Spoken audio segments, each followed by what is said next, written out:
Olá, amigos de Lombelo Planilhas. Neste vídeo vamos falar sobre a aba Alocação. A finalidade desta aba é, a partir da configuração que você fez aqui nas carteiras, aqui eu tenho, por exemplo, uma carteira de Large Caps com alguns ativos e pesos que eu configurei para estes ativos, né?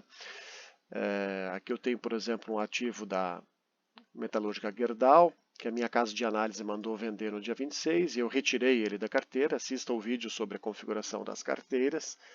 Aqui tem um outro ativo que a minha casa de análise mandou vender também no dia 26 e a VEG também, mas esses dois eu mantive ainda. Eu não quero vender esses dois ativos, embora eles tenham me indicado a venda. Então você tem aqui uma configuração de carteiras com pesos. Eu vou aqui na aba Alocação. Primeiramente, eu tenho que ligar a aba Alocação, porque deixando ela desligada, eu evito que a planilha fique fazendo processamentos desnecessários. Eu estou aqui com a carteira Large Caps selecionada, exatamente aquela que eu mostrei a configuração para vocês agora. Então, a planilha está me indicando aqui o que eu preciso comprar, o que eu preciso vender para atingir esses pesos. Aqui ele mostra o valor de mercado que eu tenho agora, daquele ativo e o valor de mercado que eu deveria ter. Então aqui eu estou abaixo do valor, o meu valor de mercado, por exemplo, é 1.458, eu deveria ter 2.400, então eu tenho que comprar 70 ativos.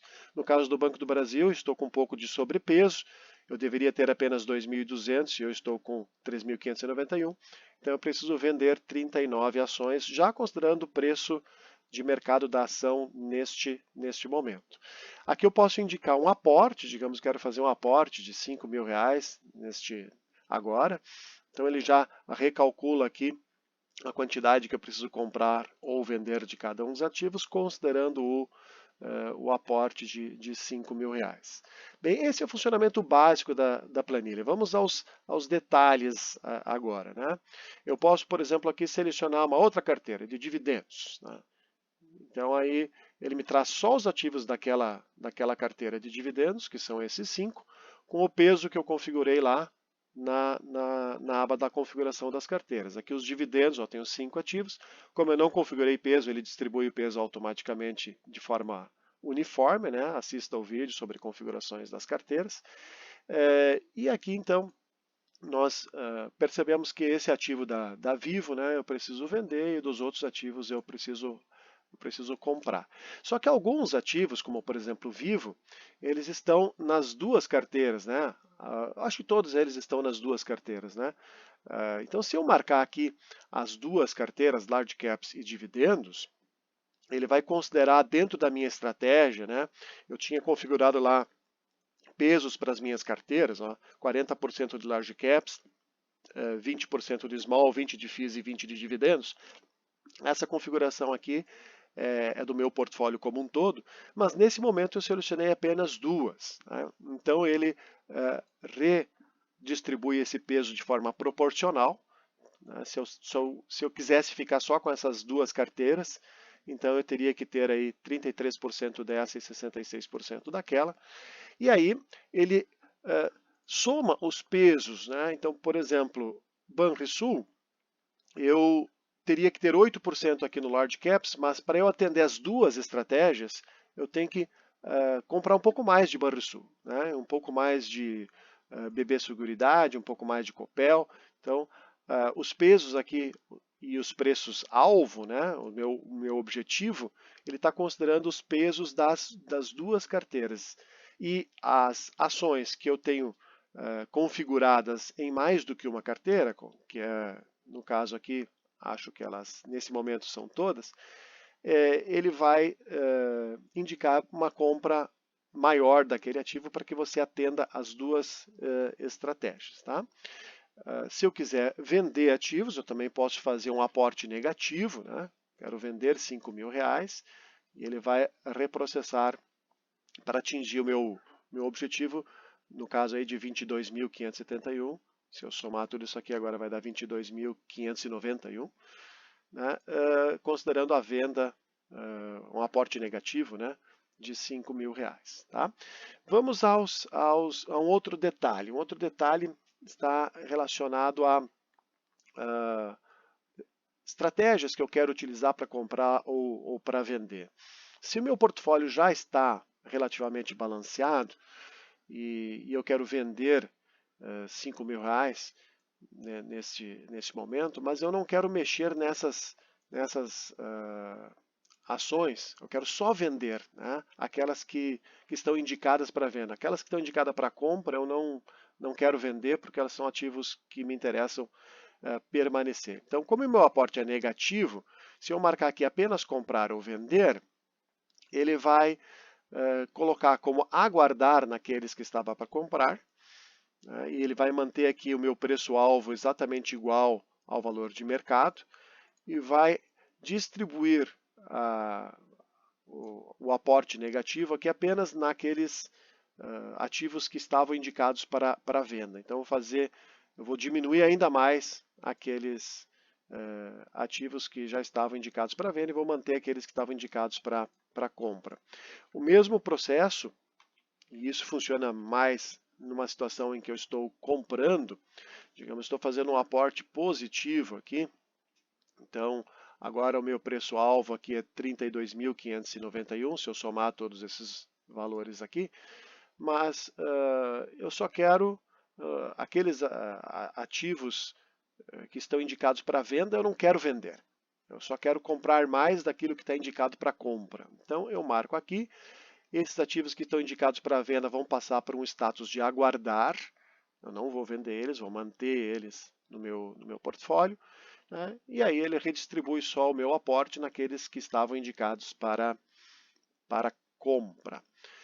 Um outro detalhe que nós temos aqui é uma situação, vou marcar aqui só o Large Caps para ficar mais fácil agora de entender, só o Large Caps, uma situação onde eu tenho um ativo que está acima do meu preço teto. E aí, depende de como você usa essa coluna aqui do preço teto aqui na carteira. Se você tem essa coluna aqui como uma espécie de preço-alvo, é um preço um preço justo para o ativo, a ser atingido, normalmente ele está acima do valor de mercado, que é o caso que tem agora. Então, aqui na aba alocação, não tem nenhum ativo que está mandando aguardar, que não é para comprar nesse momento. Tá? Agora, se eu utilizar essa coluna aqui como uma espécie de preço máximo ideal para compra, digamos, eu pegar uma ação da VEG aqui e colocar um preço teto apenas de R$ 20, né?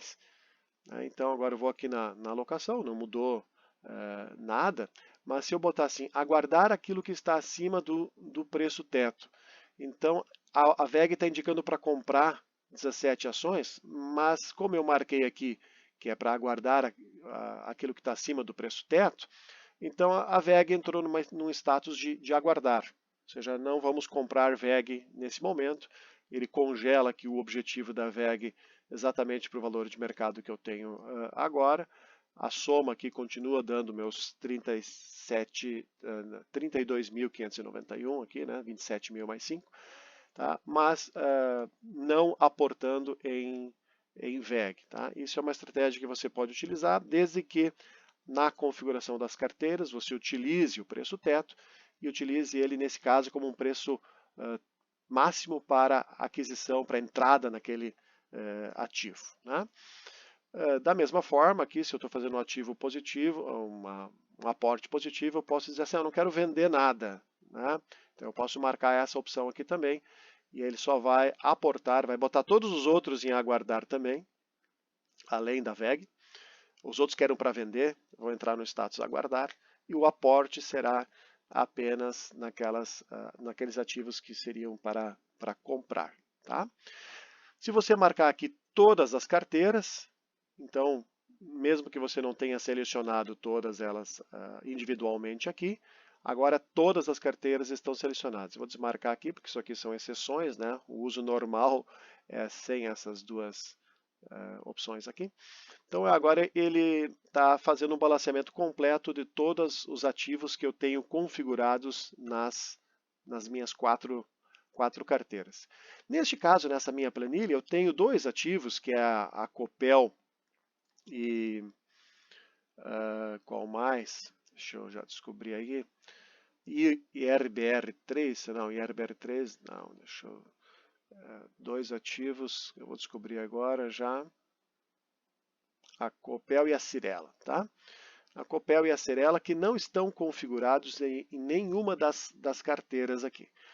Então, se você agora aqui na aba alocação disser, eu quero todos os meus ativos, todos os ativos que fazem parte das principais operações. Depois você assiste o vídeo para entender como é que são montados os totais que estão aqui no nosso portfólio, né? Como é que são montados esses totais das principais operações e dos outros ativos de renda fixa e fundos. Tá? Então, eu vou considerar todos os ativos que estão aqui nas principais operações. Tá? Esses ativos das principais operações, eu tenho aqui, por exemplo, Cyrela e Copel, que não estão configurados em nenhuma das carteiras. Eu não sou obrigado a configurar todos os ativos nas carteiras. Eu esqueci de configurá-los ou não me interessou configurá-los aqui nas carteiras. Mas como você não tem indicação desses ativos nas carteiras, então observe aqui que a Cyrela ele mandou vender completamente. Né? A Copel 6 aqui também mandou vender completamente, justamente porque você não tinha esse ativo configurado. Então, se você marcar lá nos principais operações, não adianta você selecionar apenas uma das carteiras aqui embaixo. Tá valendo, é sempre de cima para baixo. Está valendo todos os ativos que você tem nas suas principais operações. Se você deixar aquilo lá desmarcado e marcar todas as carteiras, valem todos os ativos que estão configurados em todas as carteiras. E se você marcar apenas uma das carteiras, o balanceamento é feito só com os ativos daquela carteira, ou se você marcar mais do que uma carteira, o balanceamento é feito com os ativos daquelas duas carteiras que você marcou, considerando os pesos de forma proporcional ao peso da carteira e ao peso do ativo dentro da carteira. Né?